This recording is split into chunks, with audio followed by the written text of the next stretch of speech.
Well, we are inching closer at 6:05 on a Wednesday morning, a stormy overnight across Kansas City. My goodness. Kids were up. I was up. Everybody was up with these storms coming through town last night, or early this morning, I should say. But we are inching closer towards tomorrow. We are about 39 hours away from Donald Trump and Joe Biden taking the debate stage for the first time in 2024. And the estimates are for 80 million Americans to tune in. That's right. That would be more people than tuned in to any debate in 2020. It would be close to 84 million who tuned in to Trump-Hillary round one in 2016. And that would be, if we get to the 80 million mark, that would be the second most watched presidential debate in American history. Those are the numbers that they're projecting for tomorrow night. And by the way, it is going to air right here on KCMO Talk Radio. I give credit to CNN for allowing other networks and radio stations to carry it. So we will carry it tomorrow night at 8 o'clock here on KCMO Talk Radio. But the VP sweepstakes are heating up here ahead of tomorrow. There's a belief that Donald Trump could announce his Veep pick today or tomorrow, really, but before the debate takes place tomorrow night. And one of those folks in the driver's seat, if you believe the reports, is North Dakota Governor Doug Burgum. Yesterday, he was confronted by NBC News at a rally. He was asked that very question. Here's what he said. Governor, do you have any plans to speak with former President Trump ahead of the debate on Thursday? Well, looking forward to the debate for sure. We'll be in Atlanta. Do you have any plans to speak with the former president ahead of Thursday? Say thank you for being here at the tribal conference. Have you had any conversations with him this week about Vice President? Walks away, no answer. Nope, not answering that one. But he's going to be in Atlanta tomorrow night. Now, if Doug Burgum was not going to be the pick for vice president, would he be saying he's going to be in Atlanta tomorrow night? Now, maybe he was just going to be a guy in the background. Maybe he was just going to hang out backstage. Maybe he was going to, make sure Trump doesn't have a single hair out of place since he's a fellow, all-American looking guy with good hair. He has the water bottle like the coach in the boxing ring. Squirting the Gatorade into Donnie's mouth, during the commercial breaks while Joe's getting shot up in the ass in the back, making sure he can make it through the 90-minute debate. So I suppose any of that's possible. Not sure what exactly his role is going to be. But if you're on the VP short list and you are saying you're going to be at the debate, well, that should signal something. And it signals two things to me. One, he's the pick. Or two, Trump's not going to announce it by tomorrow night. So there's going to be a bunch of, individuals there to support him. And Doug Burgum just happens to be one of them. Because what you don't want to be if you're Doug Burgum is the guy who shows up, the player who shows up to the NFL draft, and you're like a borderline first rounder, and then you sit there and they just show you after every pick sulking as, your name does not get called. You're sitting there, in the back room, and your parents and your siblings and maybe your girlfriend sitting around you, and you're just looking like a loser, not getting picked. You don't want to be that guy, John. Well, I thought maybe he'd be going to a Braves game, but they're at the White Sox tomorrow, so he won't be there. He won't be there. Okay. So all indications are. Yeah. Like you say, what was that, Will, what's his name? He's there for one reason. Will Levis. Yeah, with his girlfriend. Yes. Boy, that was a slow burn, wasn't That it? was a rough look a couple of years ago here in Kansas City, right? So you look at this and you say to yourself, why would a guy like Doug Burgum be going down there? Well, he's considered a front runner. So there's two answers to that. Either he's the guy or Trump's not going to announce by tomorrow night. Now, our buddy Charlie Gasparino of Fox Business Network, he had this report yesterday and tried to get Charlie on today. He was booked up. So Charlie reporting, for Donald Trump's VP, it's anyone's guess because Trump is so unpredictable. He said the betting is on J.D. Vance because of his MAGA street cred, but you never know with Trump. He could surprise everybody with Nikki Haley, and that wouldn't really surprise anyone. Establishment GOP is pushing Marco Rubio and Glenn Youngkin hard, which is both a negative and a positive. A negative because they're getting pushback from the MAGA types. A positive because Trump is wily enough to know Rubio and Youngkin can further unite the party, and Rubio can help secure the Hispanic vote. That is the reporting from our buddy Charlie Gasparino, a Mizzou alum, Fox's finest, on where he believes the VP sweepstakes stand. So maybe it's one of those deals that you look at and you say to yourself, Burgum's out of the race.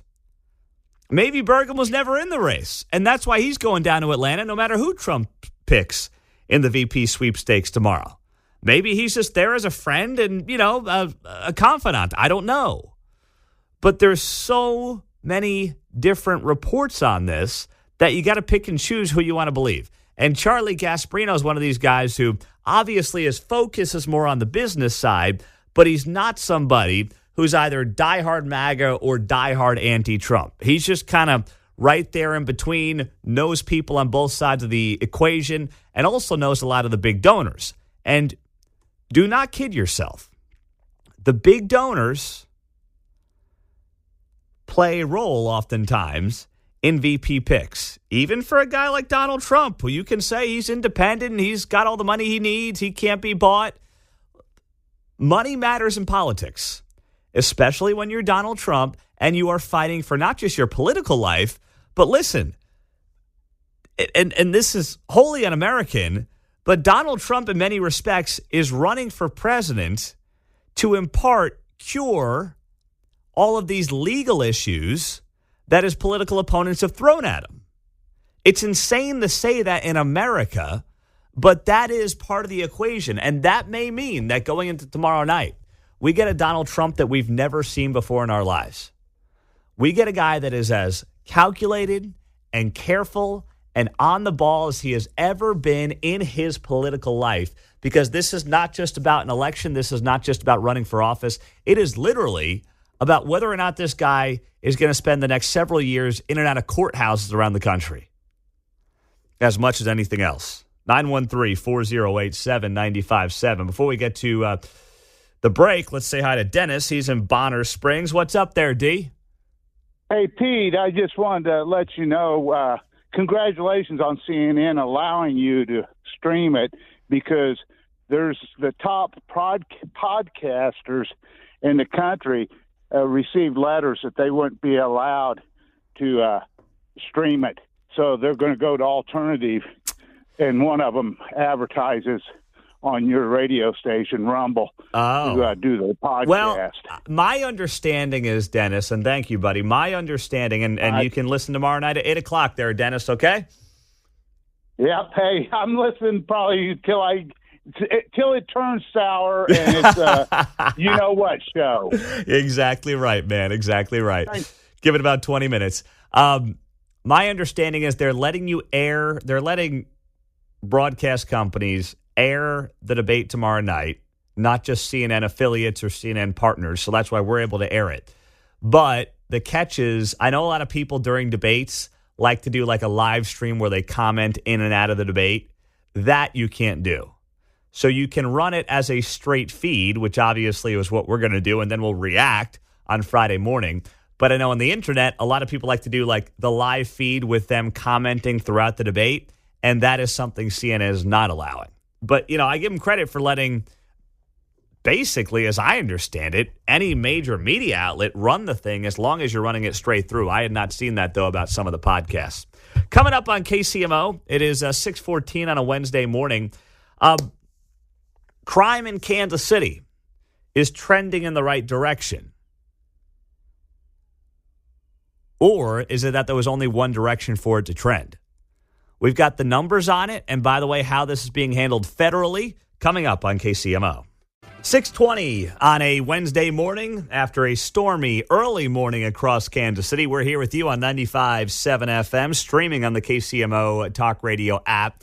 So Mayor Q in Kansas City was doing some bragging yesterday about how homicides this year stand at 71 year to date.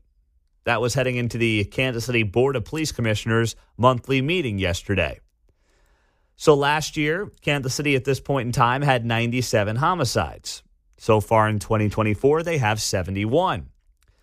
Certainly, that is a positive trend. There's no doubt about it. Those are the kind of numbers that we all want to see. Those are the kind of numbers that no matter where you're at politically, no matter what you think of the job the mayor has done, the city council, you obviously want to see those numbers start to decrease, right? But the reality is Kansas City had a homicide problem prior to last year.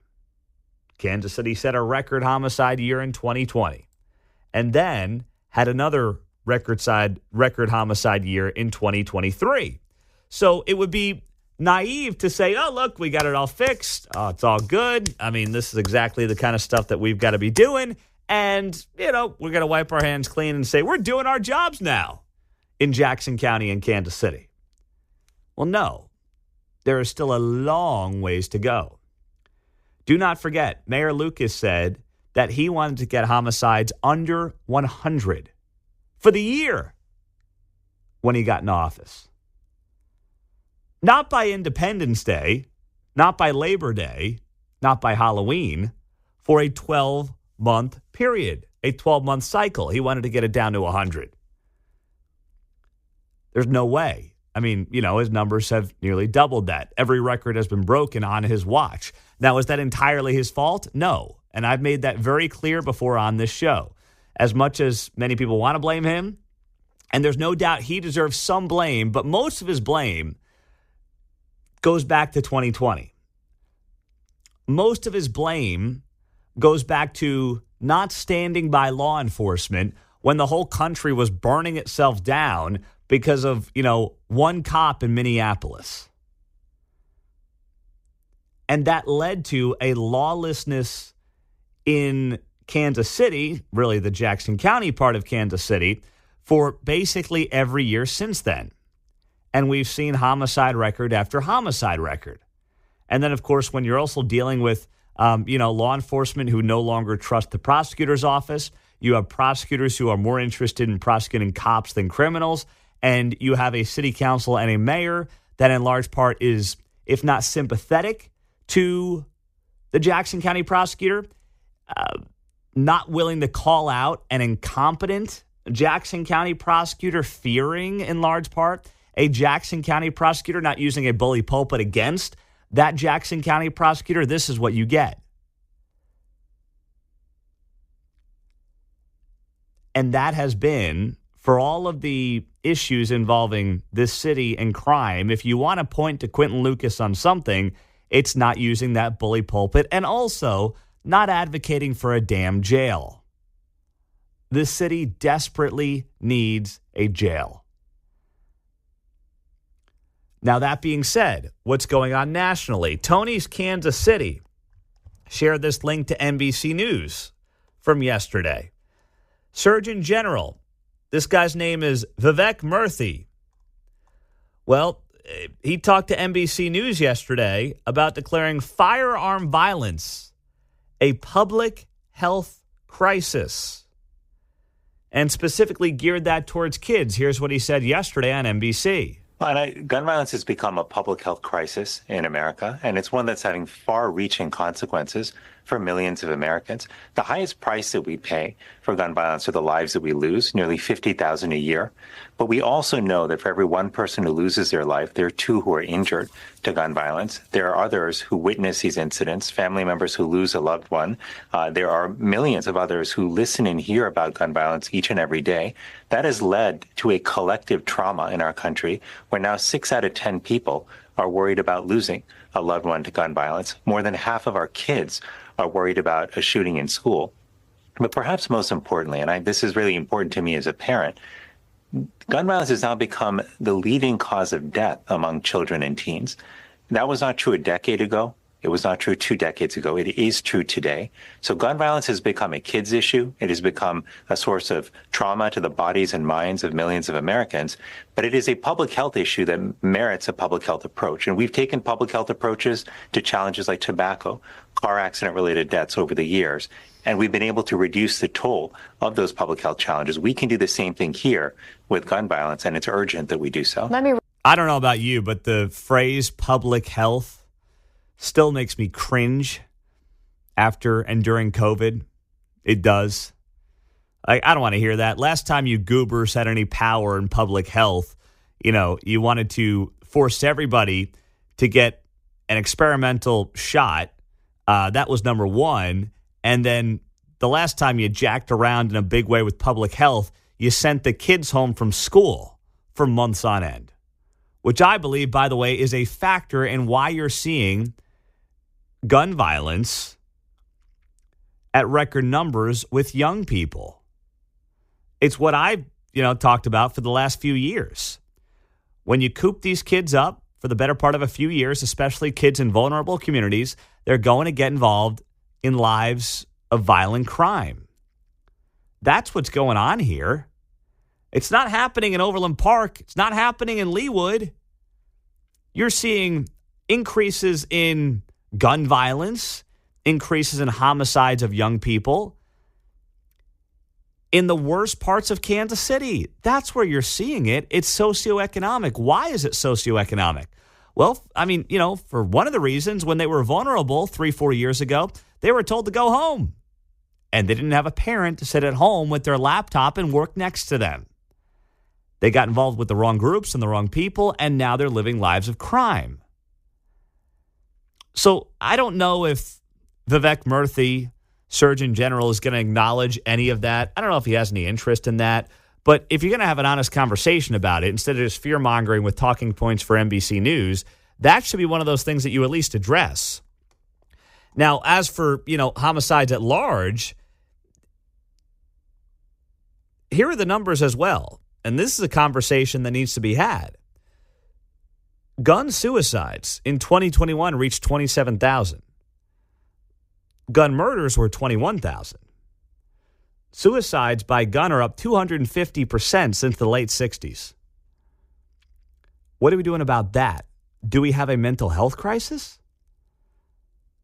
or a gun violence crisis? 913-408-7957. We'll do more of this throughout the morning on KCMO. News coming up in 2 minutes. There were elections last night. What are the takeaways, if any, locally? We'll get to it next. So there were some primaries last night across the country. Of course, we got ours here coming up in just a few short weeks. But last night, you had primaries take place. And they took place in New York, in Utah, Colorado, and South Carolina, all having primaries last night. Now, the one that got the most attention was the one in New York with this total goofball, anti-Semite, far-left wacko, Jamal Bowman. This guy was a squad member.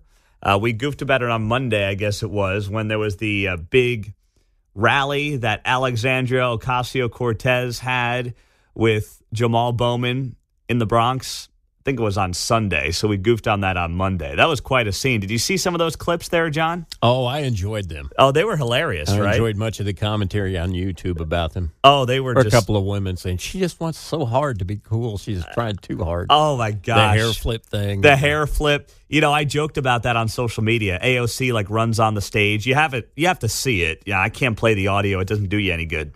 But she runs on stage, flips the hair, starts, screaming, "Let's go!"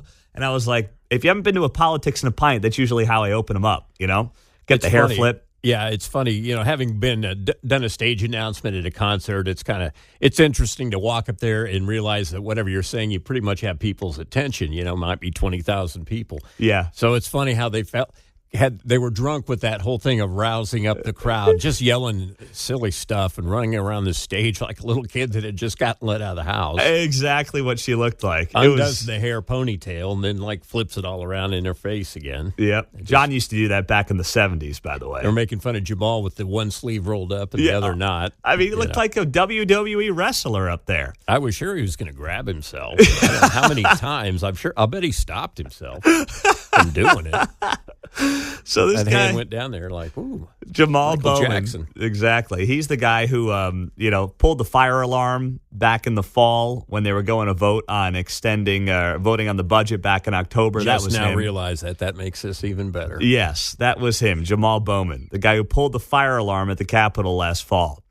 So he's also a squad member. He is an intense anti-Semite. And as a result, this is a guy who the Democrats, to their credit, found somebody who was much more moderate to go up against him. And this person got a lot of backing from big money groups, including former governor of New York, Andrew Cuomo. His name is George Latimer. He's the executive of Westchester County, a well-to-do county to the north of New York City. And he beat Jamal Bowman with relative ease. Now, this is potentially a sign of things to come, where you may have Democrat groups start to target the squad, as they are called. Alexandria Ocasio-Cortez being one, Rashida Tlaib in Michigan being another, Ilhan Omar in Minneapolis, and then right here in Missouri with Cori Bush. AIPAC is one of the pro-Israel groups that targeted Jamal Bowman. And AIPAC spent about $15 million in this race to defeat Jamal Bowman. AIPAC is the American Israel Public Affairs Committee. And according to the New York Times, they are going to be looking at Cori Bush. She's next up on their target list of people they basically want to oust from the United States Congress because of their incredible anti-Israel views. The New York Times writing here, AIPAC and other pro-Israel groups are already targeting Cori Bush in Missouri ahead of her August primary. And progressives fear that AIPAC's show of force in New York will chill criticism of Israel in Congress as the war in Gaza grinds on. That's how the New York Times ends up writing this. Well, as far as I'm concerned, the more the merrier. And, I think the Republican Party has done a much better job over the years getting rid of some of its crazy. I mean, think back to a guy like Steve King in Iowa, right? Steve King is a guy who, was abandoned by party leaders, was known for making racist comments, and he ended up losing a primary or lost his reelection bid, and in large part, that was because people in his own party just said, dude, we're done with you. We're done. We're out. See you later. And they basically flushed him out, and good for them. And if the Democrats can flush out some of their insanity, that's great. Sign me up. I will give credit where it's due. There's no doubt about it. I will give credit where it's due. Now, the other thing to take away from last night, and this is interesting, there were 3 races that people were watching in other states where Donald Trump made endorsements in what were projected to be close races. Like, I'm not suggesting Donald Trump makes a lot of endorsements, right? But when he endorses, let's say, Mark Alford, that's cool. But, like, Mark Alford's going to win anyway, right? It's not like Mark Alford getting an endorsement from Trump is what puts him over the edge in Missouri's 4th congressional district. But Trump made a couple of key endorsements in primaries last night. And these 3 individuals lost. One was the endorsement of Dave Williams in a congressional race in Colorado. He lost. The other one was South Carolina, a Republican primary. Donald Trump's pick of Mark Burns lost to Sherry Biggs. And then he made an endorsement of a guy named Trent Staggs in the U.S. Senate primary in Utah to replace Mitt Romney. And John Curtis ended up winning that one, who was the pick of Mitt Romney. So is this an indictment on Donald Trump? I don't believe it is. In fact, I think this is healthy for the Republican Party at large. It's not meant to be an anti-Trump thing. What it signals to me is that voters are starting to figure out, hey, I like Donald Trump for this role as the White House, but I also am not going to just blindly go ahead with every pick that he may have in a primary. There's no doubt his endorsement matters. If he were to endorse in this Missouri governor's race, that would be a huge deal. If he were to endorse in the Kansas 2nd congressional district race, that would be a huge deal. There's no doubt about it. But you're seeing pockets around the country where voters are like, I appreciate Donald Trump. They're probably all people who will vote for him for the White House. But they're also saying when it comes to some of this local stuff, I think we do know best. I think we've got the best idea with what's going on right now versus Donald Trump, who, let's be honest, he may know these people, but a large part of getting a Trump endorsement is tied to who you are, what your connections are, what your fundraising capacity is, how you can help the campaign and the party at large. There's a lot that goes into it beyond who is truly the air quotes best candidate. So some people are going to look at this and say, Trump's losing his touch. No, it's not about Trump losing his touch at all. He's not losing his touch. What you start to see, and you've seen this the last couple of election cycles in closer races, Donald Trump is the best advocate for Donald Trump.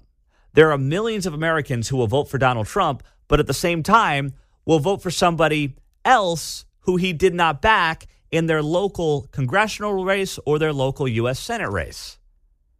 But will still run in the polls for him this November.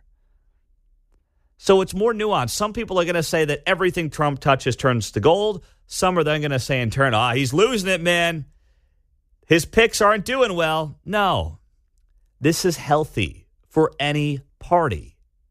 And it also shows the diverse nature intellectually of the American electorate, regardless of what cable news wants to tell you. It's funny, I walk around the building and listen, everybody knows obviously what I do, where I stand. If they want to hear my beliefs for 4 hours every day, they have every right to do it just like you do. If they want to agree, they can. If they want to call me an idiot, they can do that too. It's always better when they do it on the show and on the air at 913-408-7957. But they can just yell at the radio or yell at their smartphone as well. It's cheaper. Yeah. I set all that up to say it's funny when I walk into the break room or bump into somebody in the bathroom and they'll like whisper, oh, man, I love that segment today on whatever. Oh, man, you think Trump will have a good night tomorrow? Oh, man, I really hope he can do it.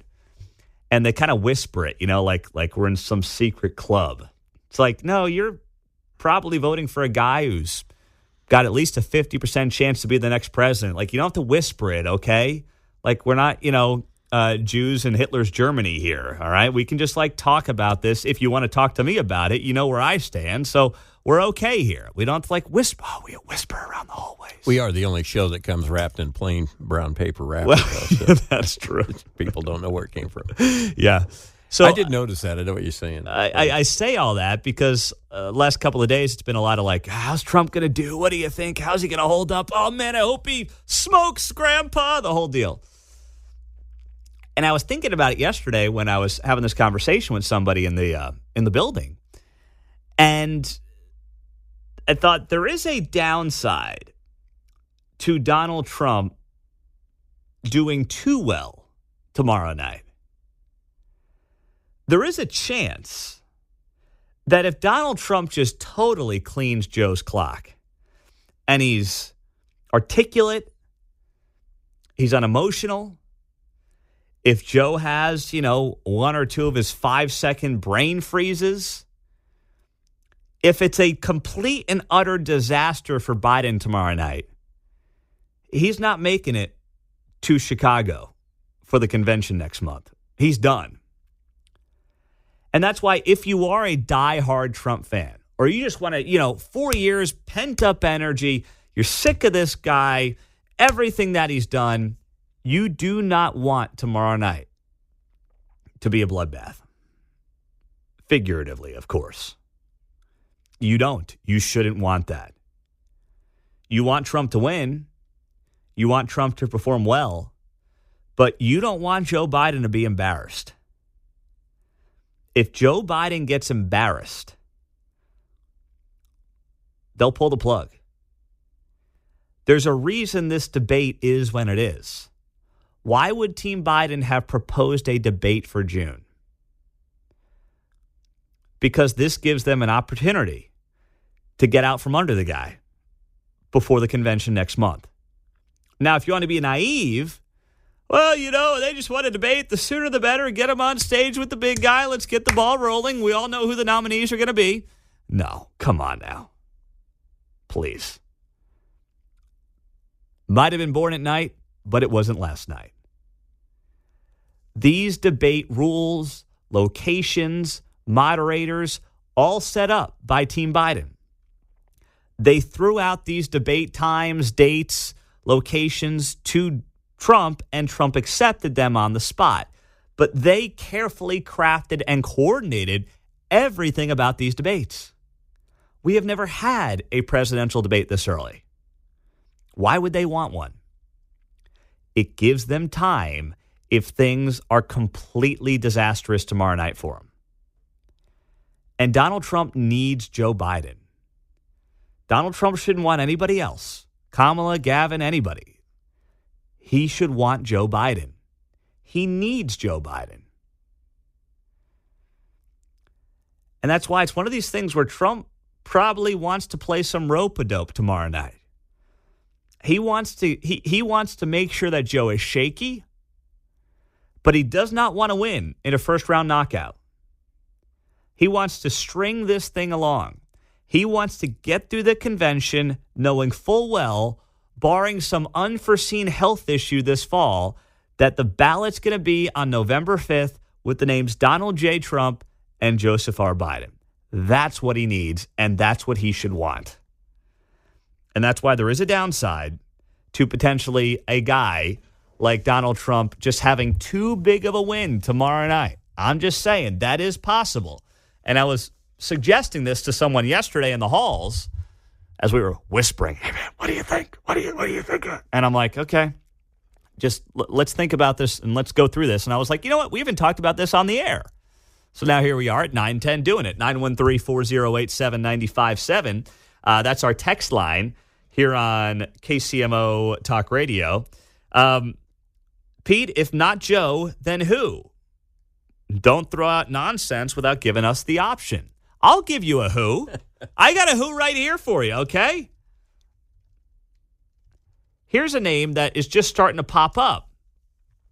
Josh Shapiro, the governor of Pennsylvania. Josh Shapiro is considered a mainstream Democrat.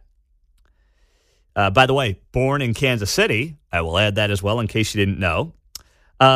He would coalesce the Jewish community, which obviously is struggling right now very much with the Democratic Party based on, how far left they've gone on that issue.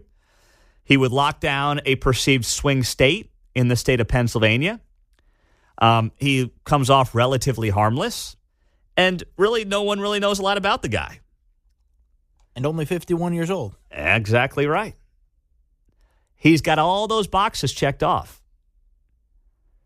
They're not going to go with Kamala. They can't go with Kamala. They may keep her on as VP or something like that to keep her happy. Gavin Newsom is a lightning rod. They don't want that guy. You get kind of a relatively unknown, seemingly somewhat moderate governor of a swing state, and there you go. That's why you heard the name Gretchen Whitmer pop up, right? Her name came up once in a while. The Michigan governor, but she's much more of a lightning rod than Josh Shapiro. She was big during, COVID lockdowns and the whole thing, and there might be some skeletons there that people don't know about yet out in the open. But this guy, Josh Shapiro, most people don't know him. And then what happens? Then it becomes a referendum on Donald Trump, potentially. And people realize how much they dislike Donald Trump, and they're like, all right, Shapiro's my guy. Don't really know him, but I never really liked Trump anyway, so let's go to Shapiro. There you go. That's a guy to keep an eye on. 913-408-7957 as we roll through the morning on KCMO. Steve, go ahead. You're in Shawnee. What's up? I was listening to you, and I'm thinking something different. If he's going to attack anybody, I really think he ought to attack the moderators. Mm-hmm. Because the whole thing is he might get a second debate out of the whole thing because he's just going to just belittle them. They're going to try to play the softball game with them and everything like that.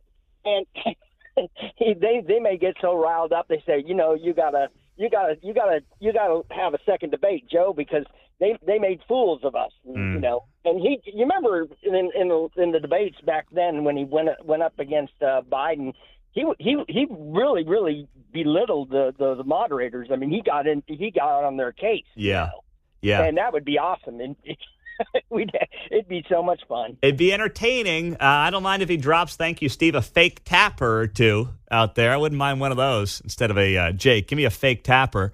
Wouldn't mind that. But, you also got to be careful on that front, right? You got to be careful. All right. Got 30 seconds for fellow Steve. It's the Steve segment. Kansas City, go.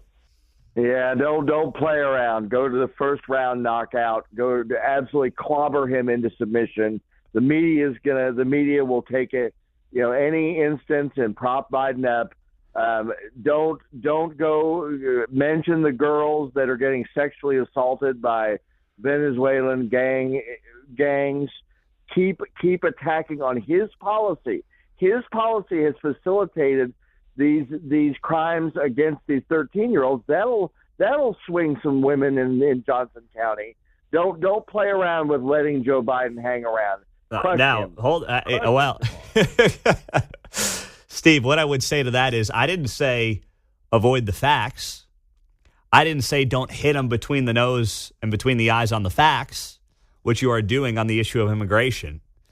I'm just saying if this thing strings along, keep it all on the facts. That's what you do. I agree with you. When the immigration issue comes up, you talk about Lake and Riley. You talk about what's happened down in Houston. You bring those examples up. But you still can play rope-a-dope while nailing somebody on the facts and on their terrible policies. 915-913-408-7957 as we roll through the 9 o'clock hour. Ray Stevens at 10 o'clock on KCMO Talk Radio. Oh, the two guys who want to be the Attorney General apparently have legal woes on the Republican side. We'll tell you what those are about next. So the Kansas City Star is trying to do a little gotcha here with the two guys who are the front runners to be the next Attorney General in the state of Missouri. One is Andrew Bailey, who's the current Attorney General, but he was appointed to that position by the governor after Eric Schmidt became the U.S. Senator in 22. And the other one is this guy, Will Scharf. Both guys have been on the show. They've been in the studio. Will Scharf, you probably have seen on Fox News. He's an attorney for Donald Trump, and he is running to be the next AG here in Missouri. So Kansas City Star had this as a lead story. Both of these stories were top of the website last night. So they're trying to do a little gotcha thing where the guys who want to be the top law enforcement officer in the state have checkered paths. All right, let's start with Will Scharf. What did he do? Allegedly. In 2007, Will Scharf was charged with serving alcohol to minors and creating a nuisance at an off-campus club when he was a senior at Princeton University. Oh, so Will Scharf went to college? That's what he did. And listen to how the Kansas City Star writes this. Scharf's prior criminal history, first reported by the St. Louis Post-Dispatch. Meantime, they talk about Cameron Lamb like he was a freaking father of the year. Guy was a scumbag and a half. Will Scharf's prior criminal history includes boozing in college. Oh, my goodness, Talk John. about a bombshell. Can you believe it? Yeah. How about that? All right. So Scharf, in an interview with the Star, said there was no evidence he did anything wrong. He went on to criticize Andrew Bailey's campaign and framed the resurfaced charges as a political attack. He said as soon as this case made it into court, it was dismissed unconditionally. I think it's outrageous that instead of talking about the very real issues facing Missourians today, Andrew Bailey and his people want to drag up something that happened 2 decades ago that really has no bearing on anything in this race. The charges occurred when Scharf was serving as president of one of the college's eating clubs, a group of social organizations in which students dine and study. I'd be less likely to vote for Will Scharf because he was a president of an eating club than because he was, boozing as a minor, serving booze, in college to a minor, which, listen, half the college population would be in prison if that was, actually followed up on. Any Friday night, right? Yeah, exactly right. Scharf's club held a party in which one student poured a beer on another student, resulting in a punch being thrown. Sounds like John's fraternity back in the day at Baker, doesn't it? That was on Mother's Weekend. Oh gosh! All right, so that's what Will Scharf is alleged to have done. Okay, Andrew Bailey, another man with a criminal track record, running to be your AG in Missouri. All these Republican thugs. Years before becoming Missouri's top law enforcement official, Republican Attorney General Andrew Bailey, writes the Kansas City Star, was cited for violating the state's conservation laws. Bailey had those records expunged before working as the general counsel for the Missouri Department of Corrections back in 2018. A spokesperson for Bailey's campaign confirmed a St. Louis Post-Dispatch report that the expungements relate to 2 incidents in which Bailey was fishing. One occurred while Bailey, then 18 years old, was fined $15 for staying in a park after hours after fishing. The other happened when Bailey was in college and was fined $25 for violating another conservation law. I mean, Andrew Bailey's got $40 in fines while fishing. Will Scharf, dumped beer on a kid in college. And these guys are, these stories, side by side last night on the Kansas City Star website. You can't make this up, man. You can't do it. Meantime, you get criminal thugs, shot and killed, shooting at cops, the whole deal in this town.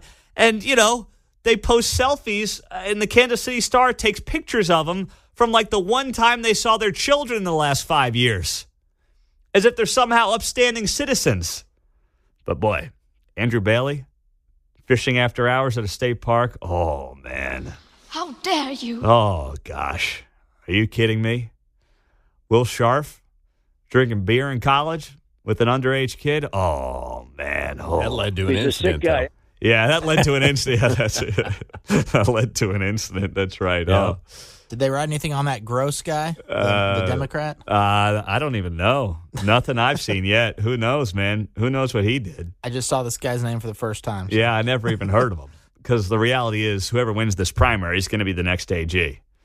But, you look at the Kansas City Star, and it's like, oh, boy, we got a couple of bad dudes here. Bad hombres. Yeah. Oh, we got some bad hombres running for AG. How can we trust these guys to be the top law enforcement officer when they're doing things like drinking beer in college with somebody underage and fishing after hours, after dark? Oh. Clearly, both of them were dumb enough to commit their crimes outside of Kansas City, where they could have been forgiven by the city council. Yeah, that's right. Had it all written off. So, yes, that is so true. That is so true. Pete, must have been a slow news day. That's on the text line. No. Even if it was a busy news day, those articles would have been side by side from the Kansas City Star as top stories because they're Republicans, right? So a Republican who engages in $15 fines for fishing after hours when they're in college is, an egregious infraction. But, if you're the Kansas City, Missouri City Council and you drop charges against people who are throwing bottles of urine and ice at police officers in the summer of 2020 during the Summer of Love, but you're doing it on behalf of George Floyd, the Kansas City Council is acting very heroic to drop those said charges against you because that's how this works. That's how the game is played. On the text line, 913-408-7957. Pete, what I really want to know is, do these guys love Thanksgiving? Thanksgiving. Boy, I love Thanksgiving. You know, I don't know. That should be a question that is asked of every single candidate. Do you love Thanksgiving? How would you do it on a scale of 1 to Rex Archer? That should be the question that every candidate gets asked here on KCMO. Maybe I'll start doing that.